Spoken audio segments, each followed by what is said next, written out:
तुमच्या मुलांना देखील फोडणी दिलेलं ताक आणि त्यासोबत कधी ज्वारीची भाकरी तुम्ही खाण्यासाठी दिली का? तर नाही ना.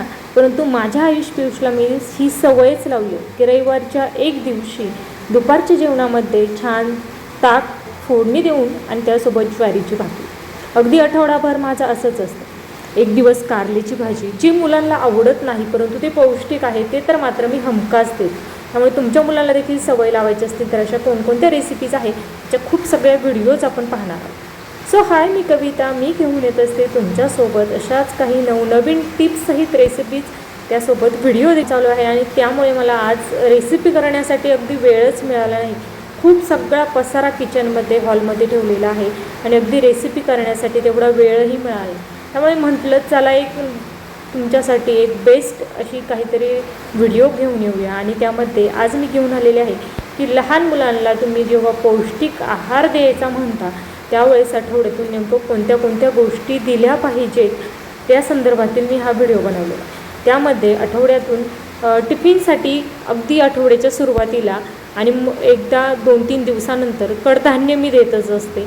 टिफिनमध्ये तुम्ही सलाड देऊ शकता आणि अगदी तुम्ही ताक, दही किंवा दुधाचे काही पदार्थ, अगदी पनीर तुम्ही टिफिनला देऊ शकता. परंतु ताक आणि दही हे मुलांसाठी इतकं हेल्दी आहे आणि मुलांना त्याची आवड लागावी यासाठी तुम्ही अगदी आठवड्यातून एक दिवस रविवारच्या दिवशी दुपारच्या जेवणासाठी तुम्ही फोडणी दिलेलं ताक आणि अशा पद्धतीची गरमागरम ज्वारीची भाकरी मात्र देऊ शकता. अगदी मुलांना आपण खूप सगळ्या लाल तरीच्या भाज्या चमचमीत खायचं शिकवतो, देतो आणि ती मुले आवडीने खातात.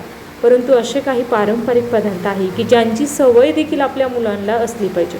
अगदी आपल्या आजी पंजी सांगतात की आम्ही खूप जास्त ताक खायचो, भाकरी चुरून खायचो. परंतु आजच्या मुलांना देखील असे काही पारंपरिक पदार्थ माहिती झाले पाहिजे. त्यामुळे मी प्रत्येक रविवारी दुपारच्या जेवणामध्ये मुलांना अशा पद्धतीचं ज्वारीची भाकरी आणि त्यासोबत ताक देत असते.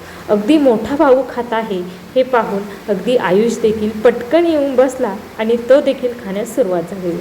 दोघं देखील अशाच काही पदार्थ आवडीने खातात. त्यामुळे तुम्हाला जर मुलांना अशा काही सवयी लावायच्या असतील तर त्या संदर्भातील व्हिडिओ पाहायला आवडणार असेल तर कमेंटमध्ये यस म्हणून नक्कीच टाईप करा. आणि आजचा हा अगदी शॉर्ट व्हिडिओ बनवलेला आहे, हा तुम्हाला कसा वाटला हे कमेंट करून नक्कीच सांगा. व्हिडिओ आवडल्यास लाईक करा, जास्तीत जास्त शेअर करा. आणि त्याचबरोबर पूर्ण वर्षभर एकही दिवस सुट्टी न घेता आपण अविरत अशाच भरपूर सगळ्या रेसिपीज पाहत असतो ज्या हेल्दी आणि पौष्टिक असतात. त्यामुळे चॅनलला प्लीज सबस्क्राईब करा. या व्हिडिओला अगदी आयुष पियुषसाठी 50 कमेंट आणि 50 लाईक तर आल्याच पाहिजे. त्यामुळे व्हिडिओ जास्तीत जास्त शेअर करा. अगदी वेळात वेळ काढून तुम्ही हा माझा व्हिडिओ शेवटपर्यंत पाहिल्याबद्दल धन्यवाद. पुन्हा भेटूया उद्या दुपारी 12 वाजता अशाच नवीन एखाद्या व्हिडिओसोबत किंवा नवीन एखाद्या पावसाळा स्पेशल रेसिपीसोबत. तोपर्यंत धन्यवाद.